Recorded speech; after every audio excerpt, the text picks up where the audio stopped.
볼까요? 네. 우선은 F 함수는 연속이고 신경 끄고 G 함수가 불연속이 되겠죠. 네, 맞습니다. 그래서 요거는 우리가 어떻게 생각을 할 거냐면, 자, 리미트 n이 이제 무한대로 갈 때 별의 n승 더하기 1분의 3별의 n승 그 다음에 더하기 1.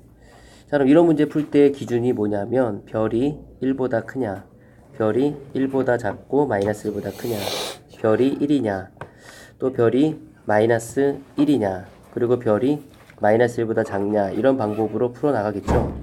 네, 똑같습니다. 그래서 같은 형태이기 때문에 우리가 지금과 같은 형태로 해서 별 대신에 우리가 바로 x-b의 절대값을 사용하면 됩니다. 그래서 첫 번째로는 x-b의 절대값이 1보다 크다라고 생각하면, 자, x-b의 절대값의 무한 거듭제곱은 당연히 뭐 발산하겠죠. 그러면 이제 gx는 어떻게 될까요? 암산을 해볼까요? 3이 되겠죠. 다음은 이제 x-b의 절대값이 1보다 작다라는 것부터 한번 해봅시다. 그러면 이럴 때는 x-b의 무한거듭제곱이 0으로 가니까 우와, gx는 얼마가 될까요? 1이 되겠죠. 자, 그 다음에 이제 x-b의 절대값이 1일 때와 마이너스 1일 때 해야 되는데 굳이 할 필요는 없습니다. 요거는 생략하겠습니다. 문제를 풀기 위해서. 자, 그러면 이제 중요한 거는 어디가 중요하냐면 이 부분이에요. 바로 이거를 이제 이 범위를 어떻게 해석할 수 있느냐라는 건데, 이 범위를 해석하면 돼요. 그래서 요거는 바로 이제 어떻게 되냐면 절대값이 1보다 작다. 자, 우리 어떻게 풀었어요? x-b가 1보다는 작고 마이너스 1보다 크다라고 풀지 않았나? 그래서 이제 x는 b를 이항시키니까 b 플러스 1과 b-1의 요 사이에 있다라고 할 수가 있겠죠. 자, 위에 있는 방법 똑같죠. x-b가 1보다 크다 또는 x-b가 마이너스 1보다 작다, 이렇게 해서 우리가 범위가 나오게 되겠죠.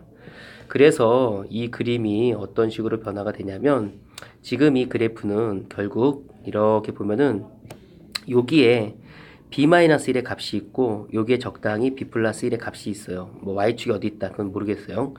그러면 여기가 절대값이 클 때는 3의 그래프로 이렇게 나오게 되겠고, 근데 절대값이 1보다 작을 때는 1의 그래프로 이렇게 나온다라는 거 아니겠어요? 자, 그러면 바로 이 gx는 어디에서 x 이퀄 b-1과 x 이퀄 b 플러스 1에서 뭐한다? 불연속한다 라는 얘기죠. 자, 그럼 하나 예를 들어서 x가 b 플러스 1일 때에 h 함수는 f b 플러스 1에 대한 우극한, 또 g b 플러스 1에 대한 우극한, 그죠? 곱해야 되겠죠. 이렇게 또 우리가 f b 플러스 1에 대한 좌극한 곱하기 g b 플러스 1에 대한 좌극한, 이렇게. 자, 문제는 이 g 함수가 b 플러스 1에서의 우극한은 3이 되겠고, 그죠? 여기는 1이 되겠고. 자, 그런데 지금 요 f라는 함수가 그 값에서 어때야 될까요? 동일한 값을 갖는데 결과도 똑같아야 돼. 자, 누구밖에 없어요? 0밖에 없죠. 그렇지. 그래서 이제 0이다 라고 했으니까 여기 뭐 함수 값은 생략하겠습니다. 예, 생략. 예. 어차피 fx는 f라는 함수는 연속이라서 극한값하고 함수값이 동일하죠. 그러니까 이 이야기로 우리가 알 수 있는 것은 f b 플러스 1이 얼마다? 0이다 라는 거. 이게 뭔 얘기예요? 바로 요 b 플러스 1이 바로 x절편, 즉 근이다 라고 볼 수가 있는 거죠. 그러면 f 함수는 몇 개가 근이란 얘기일까? 그래서 fx는 fx 이퀄 0의 근은 b-1과 b 플러스 1 두 개가 근이 된다 라고 이제 우리가 볼 수 있는 거죠.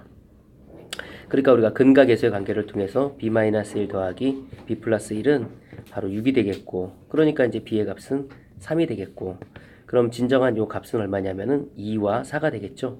그럼 2와 4를 곱해주면 그게 바로 a 값이 되겠죠. 그래서 a는 8이 되니까 따라서 이제 a랑 b를 더한 것은 우리 8 플러스 3이니까 11의 값이 되겠다라고 정답을 표현해 주면 되겠습니다.